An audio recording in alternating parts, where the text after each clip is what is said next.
नमस्कार। प्रभु का धन्यवाद, प्रभु की स्तुति करते हैं। इस समय के लिए प्रभु का धन्यवाद करते हैं। प्रियो, मेरा विश्वास है कि आप सब लोग ठीक होंगे और आज हम एक नई विश्वास के साथ और नए वचन के साथ आपके बीच में हाजिर हुए।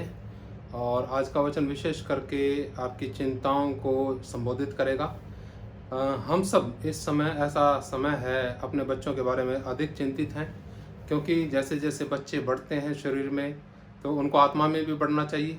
लेकिन कई बातें ऐसी हैं जो हमें महसूस होती है कि वो आत्मा में नहीं बढ़ पा रहे हैं, संसार के साथ और ज़्यादा मिलते घुलते बढ़ते जा रहे हैं और प्रभाव में आ रहे हैं उस संसार के जो एक दिन नष्ट होने वाला है।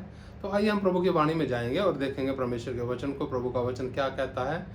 हमें उस वचन के द्वारा ज़रूर आशीष मिलेगी। बड़े ध्यान से प्रार्थना के साथ ये वचन सुनेंगे। और नीति वचन में है 22 अध्याय और उसका 6 वचन लिखा है, लड़के को उसी मार्ग की शिक्षा दे जिसमें उसको चलना चाहिए और वह बुढ़ापे में भी उससे ना हटेगा। फिर पढ़ता हूँ, लड़के को उसी मार्ग की शिक्षा दे जिसमें उसको चलना चाहिए और वह बुढ़ापे में भी उससे ना हटेगा। प्रियो, हम चाहते हैं कि हमारे बच्चे अच्छे रास्ते पर चलें। जब हमारे बच्चे अच्छे रास्ते पर हम देखना चाहते हैं कि वो चलें, तो हमें क्या करना है। हम यहाँ पर आते हैं कि हमने बहुत प्रयास किया, बहुत सारे काम किए कि हमारे बच्चे क्या करें, अच्छे रास्ते पे चलें, लेकिन वो नहीं चलते।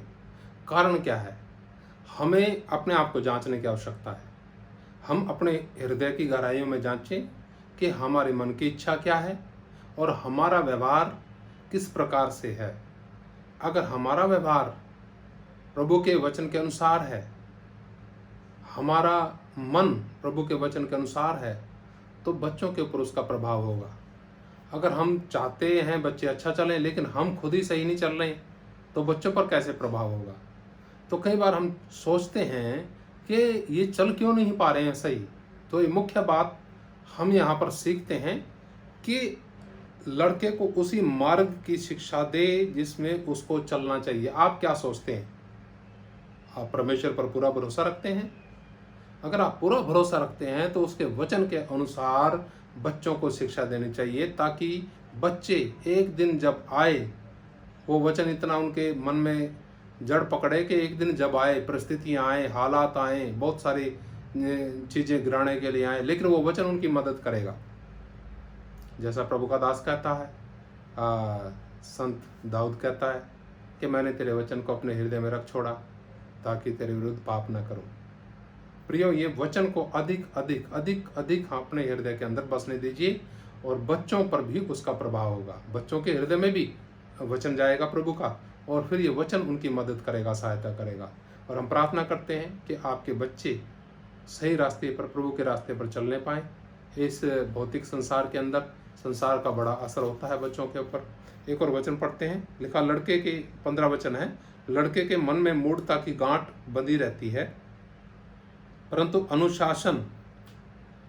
अनुशासन की छड़ी के द्वारा वह खोलकर उससे दूर की जाती है। समझिएगा, अनुशासन की छड़ी। कौन सी छड़ी?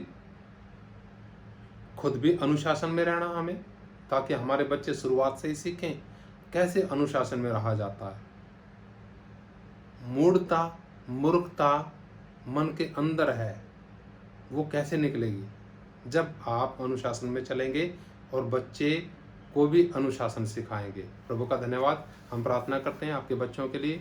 हमेशा प्रार्थना में याद रखते हैं आपके बच्चों को कि परमेश्वर इन बच्चों को, जो हमारे मित्र प्यारों जानकारों के बच्चे हैं और दूसरे भी सब बच्चों के लिए हम प्रार्थना करते हैं कि उनका जीवन बहुत ही बेशकीमत जीवन है और ये परमेश्वर के हाथ में रहे, सुरक्षित रहेगा और परमेश्वर की योजना पूरी होगी।